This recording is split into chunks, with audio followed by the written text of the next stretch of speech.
Greetings, internet drinking buddies. My name is Link, the show's name is Tubbin and Chuggin', and on this episode, we'll be learning some more about vodka by imbibing Vodka of the Gods.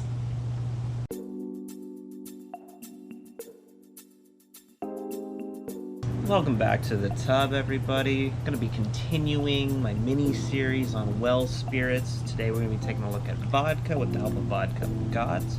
So let's get straight into the factory. Vodka of the Gods has been around since about 2006 from what I can find in my research. It's produced exclusively for Trader Joe's grocery stores by a company called Amphora. They produce it in California, Fairfield, California, which is pretty close to where I live. It's 80 APV, which is exactly dead-on standard for a liquor, as we've been talking about here. 40%, 80 proof. Thing about this guy, $10 a handle. It's not the cheapest vodka you can find, but it's pretty darn cheap. For the shot glass today, I'm going to be using a San Jose Sharks shot glass, since it's fairly close to Fairfield, California, where this vodka is made. This vodka accurately sums up the San Jose Sharks season here in 2019-20, so it felt appropriate. Now, this is my go-to vodka of choice, primarily for sentimental reasons. But with this one, I'm going to stress that this is a cheap vodka. Drinking it as a shot, as I'm about to do, or pouring it into some OJ to make a screwdriver is an acceptable experience, but sipping on this, overall a bad idea. Before the shot, I wanted to give an overview of what vodka is so that I can compare it to the vodka I'm about to drink. So what is vodka? Now, the eagle eye among you may have noticed that on the bottle it says this is made from grain-neutral spirits. Many people have this idea that vodka is distilled from potatoes, which it absolutely can be, but it can also be distilled from grain spirits in order to produce a neutral flavor profile. So it's not a stretch to say that vodkas, particularly cheap vodkas, are just watered down Everclear. It's a little bit more complex than that, but that's essentially what it is. You have a alcoholic base that's not supposed to taste like anything, watered down to the alcohol by volume of your choice. Now, the reason that you can add vodka to anything is because it's supposed to taste, well, like nothing. You know, you add it to an orange juice, you add it to a cranberry juice, you add it to a ginger beer. You're not supposed to taste the vodka from that, you're supposed to taste the other product, but you're supposed to get drunk while doing it.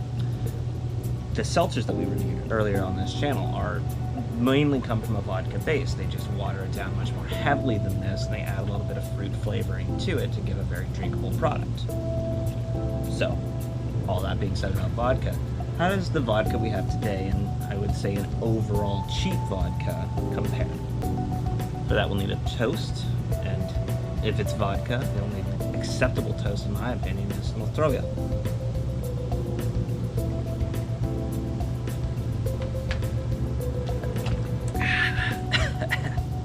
Smooth.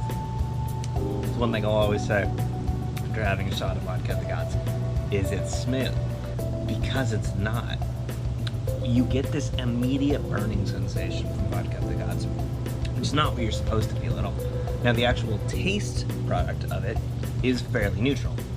You don't get any kind of citrusy notes, you don't get any ginger berries or rum or sugar or anything like that. All you get is this neutral taste profile. The problem then is, where is that burn coming from? Why is it still there in my throat? Why is it not what I told you a vodka should be at the beginning? Well, not to get too complex into the alcohol making process, but essentially the better yield you want from a vodka, the more excess long chain protein enzymes you're going to get from the alcohol process. So the cheaper the product that you're getting, that's because when they made it, they wanted a greater yield of the product overall.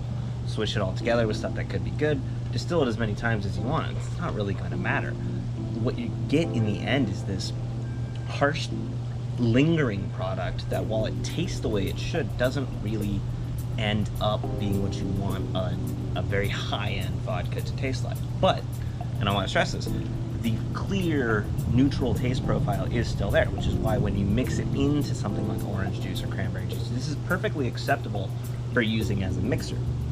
And if you're slightly insane, doing it as a shot because it's cheap and it will get you drunk quicker. Just wouldn't overall recommend it for sipping on. And if you want to get a little bit classier with your drinks, this is kind of the baseline of a vodka I would recommend.